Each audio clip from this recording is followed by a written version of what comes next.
किंतु शिशु जब अपने पांव पर खड़ा होना और चलना सीख रहा होता है तो हर पग पर उसके पांव डगमगाते हैं, उसे गिरने का भय होता है। तब उसे किसी उंगली या हाथ के संबल की आवश्यकता होती है। मानव जीवन भी अभी बस अपने पांव पर खड़ा होना और चलना सीख ही रहा है ब्रह्मा जी।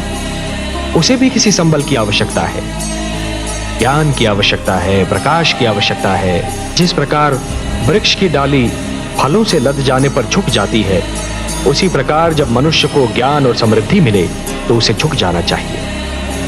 जो सिर झुकता नहीं, उस सिर में अहंकार अपना डेरा डाल देता है। ऋग्वेद मानव को अहंकार से बचाएगा।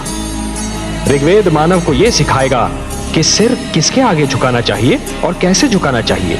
इसे एक रस्सी के बिना जल से भरा हुआ डोल कुएं से बाहर नहीं आ सकता, वैसे ही यज्ञ के बिना मानव जीवन भी अज्ञान के अंधकार से ज्ञान के उजाले में नहीं आ सकता।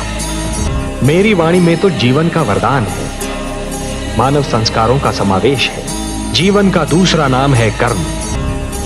जब कोई कर्म दूसरों की भलाई के लिए किया जाता है तो उसे यज्ञ कहते हैं। यज्ञ परोपकार का दूसरा नाम है और परोपकार दूसरों की भलाई करने का सर्वोत्तम गुण है।